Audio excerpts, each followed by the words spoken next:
I'm on my way to get my sips from Panera Bread. You know, they have all you can have sips, and I went ahead and started participating in that program. I had like 3 months for free, and I liked it so much I decided to stay with it. But I'm making this message because it's already Sunday, and we've got Monday, and then we've got Tuesday. So Tuesday's the election day. And I'm so thankful that I already voted. I know that quite a few people have already voted. And then I know that everybody hasn't gotten a chance to vote. So this is coming up. The big day is coming up to vote. And I just wanted to touch base with everybody. Well, you already know, who I'm endorsing, who I have already endorsed, who I've already voted for. Kamala Harris, of course. And I've just been keeping up with a lot of the things that are being said and what's going on. And I just didn't understand, and this is just something that I just don't understand, all the ones that haven't maybe decided on who they want to vote for, or they're going to plan to vote for Kamala Harris's opponent. I don't understand that. I mean, that's everybody's choice, that you get to vote for who you want, because it's now freedom of choice. We have freedom of speech. We live in America. We're American citizens. So right now, current as it stands, that we can choose who we want to vote for. But I'm just really trying to understand the ones that are, I see Trump signs as I'm driving on my way to get tea. But I also see Kamala Harris signs too.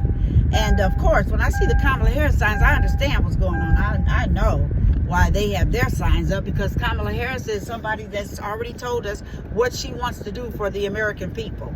You know, she's been specific. She's been open. She's been honest. She's told us exactly what she wants to do for the American people. On the other hand, the other guy, the opponent, he told us too what he wants to do. And what he says is not the same as what Kamala says, what she wants to do for the American people. He wants to do the opposite. He wants to, instead of give tax breaks to the middle class people, who has been the backbone of the nation, he wants to give all the tax cuts and everything to his friends and to himself and all the millionaires and billionaires. So that's what he wants to do. He's told us that. He's got Project 2025. He's got, so many hundreds of pages in there. His name is mentioned so many hundreds of times as to what he wants to do, but he says he doesn't know anything about it. So, okay, we know that's not true. We know that he had his people write the Project 2025, and the things that are in there are not going to be for the benefit of us, the American people. Okay, the other thing that he wants to do away with is the American Constitution, the U.S. Constitution. He wants to do away with that. I mean, come on. I mean, this is really not rocket science to help us to understand and figure out what's going on here. He's being specific in saying what he wants to do, while he's at the same time ridiculing others who are not on his side. His own VP. When they said that something could happen to him, when he incited that mob on the Capitol, his response was, "So what?" Now that was his own VP. So if that's his own VP, who was his boy, who was with him, during those years when he was serving as president, and his VP was right alongside of him, if he says "so what" in reference to him, what do you think he's going to say about us? He don't even know me. He don't even know you. So, what do you think he's going to say? He didn't care about him at all. So, and then he's saying things about Kamala that are definitely untrue. We know that she's very well educated. We know that she has the background. We know that she's a prosecuting attorney. She's had so many years of experience. We know that.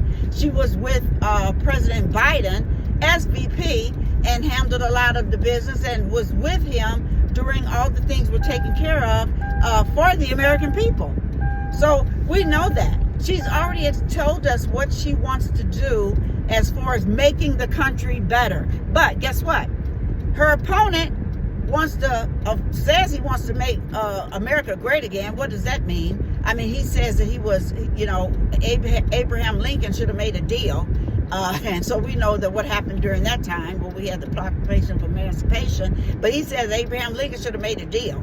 So I don't know what deal that he wants that he would have wanted him to make. Oh no, yes I do. I know what deal he would have wanted him to make. So, and I'm not for that deal. So we're past that part. We're past that point. I'm just trying to when we're deciding on who we want to vote for, it's not every issue, every policy is not going to be something that we want. But we have to look at it from overall. You know, what is going to be the benefit of us as the American people and for the individual, for every individual? Because, you know, the Lord gives us a choice. He gives us a choice to make, each individual. He does not demand. He has commandments, of course, the 10 Commandments. He does not demand us, though, to follow him, even though that's what he wants, because he tells us to believe on the Lord Jesus Christ and we shall be saved. So he does tell us that.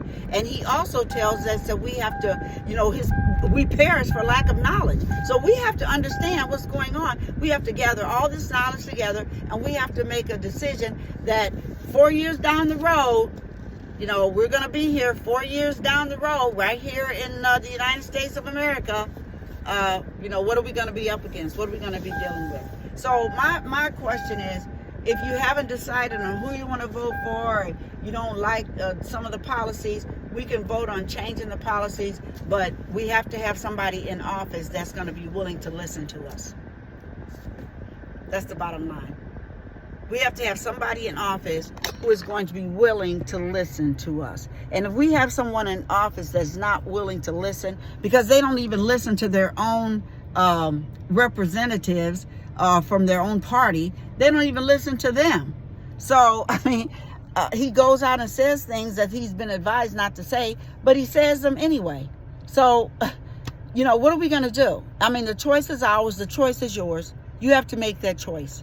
I've made mine. You've got to make yours. I'm just making it very clear, and I just want to be able to understand the reasons why someone would not vote for someone who wants us to have the best, but would prefer to vote for the other party who has told us that they don't want this to be the best for us. So, you know, just one more thing I wanted to say.